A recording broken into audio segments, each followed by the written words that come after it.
Welcome back to good evening with Sujaya Parvathi. Anvar കൊളുത്തിയ തിരിയിൽ തൃശൂർ പൂര വിവാദം വീണ്ടും പൊട്ടിത്തകർക്കുകയാണ്.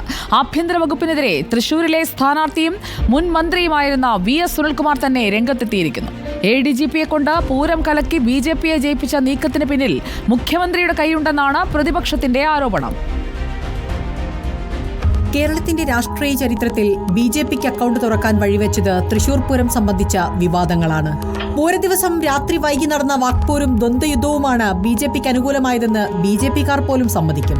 എന്നാൽ പൂരം കലക്കിയത് മുഖ്യമന്ത്രിയുടെ അറിവോടെ ADGP MR അജിത് കുമാറാണ് എന്ന ആരോപണം ആവർത്തിക്കുകയാണ് കോൺഗ്രസ് നേതാവ് K മുരളീധരൻ. ഈ നടപടിയുടെ പ്രത്യുപകാരം എന്നോണമാണ് ഇപ്പോൾ ഉയർന്ന ആരോപണങ്ങളിൽ അന്വേഷണം വൈകിപ്പിക്കുന്നതെന്നും അദ്ദേഹം പറഞ്ഞു. മുഖ്യമന്ത്രിക്ക് വേണ്ടി നിരവധി അന്യായങ്ങൾക്ക് കൂട്ടുനിന്ന MR അജിത് കുമാറിനെ പിണക്കാൻ മുഖ്യമന്ത്രിക്ക് ഭയമാണെന്നും K മുരളീധരൻ സൂചിപ്പിച്ചു. ഈ പൂരം കലക്കിയതിനെ കുറിച്ച് ജുഡീഷ്യൽ അന്വേഷണം വേണം. അതിൻ്റെ പിന്നിൽ പ്രവർത്തിച്ച ശക്തികൾ ആരാണെന്ന് ജനങ്ങൾക്കറിയാം. അതോടൊപ്പം തന്നെ അജിത് കുമാറിനെ പോലുള്ളവരെ സർവീസിൽ നിന്ന് മാറ്റി നിർത്തിക്കൊണ്ട് വേണം അന്വേഷണം നടത്താൻ. വളരെ വിശ്വസ്തനാണ്, റൈറ്റ് ഹാൻഡാണ്. അതുകൊണ്ട് പൂരം മുടക്കിയത് അജിത് കുമാറാണെങ്കിൽ അതിന്റെ പിന്നിൽ സാക്ഷാൽ പിണറായി വിജയനാണ്. പൂരം കലക്കിയത് എന്തിന് എന്ന കാര്യത്തിൽ ജുഡീഷ്യൽ അന്വേഷണം വേണം. മുഖ്യമന്ത്രിക്കും കുടുംബത്തിനുമെതിരായ കേന്ദ്ര ഏജൻസികളുടെ അന്വേഷണത്തെ സ്വാധീനിക്കുക എന്നതാണ് ഡീലെന്നും മുരളീധരൻ പറയുന്നു. എന്നാൽ ഈ വിഷയത്തിൽ പ്രത്യക്ഷ പ്രതികരണത്തിന് ഇതുവരെയും തയ്യാറാവാതിരുന്ന CPIയും ഇപ്പോൾ രംഗത്തെത്തിയിട്ടുണ്ട്.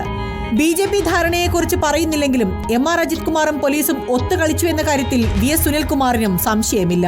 അല്ല, ഞാനത് വ്യക്തമാക്കിയിരുന്നല്ലോ. അതിന് പിന്നിൽ വ്യക്തമായ രാഷ്ട്രീയ ഗൂഢാലോചന ഉണ്ട് എന്ന് തന്നെയാണ് ഞാൻ പറഞ്ഞത്. അപ്പൊ ഞാൻ ഇന്നിപ്പോ ബഹുമാനപ്പെട്ട മുഖ്യമന്ത്രിയോട് ആവശ്യപ്പെടുന്ന ഒരു കാര്യം, അഭ്യർത്ഥിക്കാൻ വേണ്ടി പോകുന്ന കാര്യം, സർക്കാർ തന്നെ നിയോഗിച്ചിരിക്കുന്ന കമ്മിറ്റിയുടെ റിപ്പോർട്ട് 1 മാസത്തിനകത്ത് പുറത്തുവിടും എന്ന്, അല്ലെങ്കിൽ 1 മാസത്തിനകത്ത് റിപ്പോർട്ട് സമർപ്പിക്കണം എന്ന് പറഞ്ഞിരുന്നതാണ്. ഇപ്പൊ 4 മാസത്തോളമായിട്ടുണ്ട്. ആ ഒരു ഇലക്ഷന്റെ പശ്ചാത്തലത്തിൽ ചില രാഷ്ട്രീയ താല്പര്യത്തിന് വേണ്ടി അവിടെ അലങ്കോലപ്പെടുത്തി തൃശൂർ പൂരത്തിനെ വേറെ രീതിയിലേക്ക് ആക്കാൻ ആഗ്രഹിക്കാത്തൊരു വ്യക്തി എന്ന നിലയിൽ എന്റെ ആത്മാർത്ഥമായ അഭ്യർത്ഥന ആ വിവരങ്ങൾ പുറത്തുവിടുക എന്നുള്ളതാണ്. ജനങ്ങൾ അറിയട്ടെ. പൂരം അലങ്കോലപ്പെട്ടതിൽ അന്വേഷണത്തിന് ഉത്തരവിട്ടെങ്കിലും ആ റിപ്പോർട്ട് ഇതുവരെയും പുറത്തുവരാത്തതിലും പ്രതിഷേധം ശക്തമാണ്. ഇപ്പോൾ ഭരണകക്ഷിയിലെ ഒരു MLA തന്നെ ഒരു കാലത്ത് മുഖ്യമന്ത്രിയുടെ ഏറ്റവും വിശ്വസ്തനായ ADGPയെ കുറിച്ച് ഇത്രയും വ്യക്തമായ ആരോപണങ്ങൾ ഉന്നയിക്കുമ്പോൾ പൂർണ്ണമായും അവഗണിക്കാൻ സർക്കാരിനോ ആഭ്യന്തര വകുപ്പിനോ കഴിയില്ല.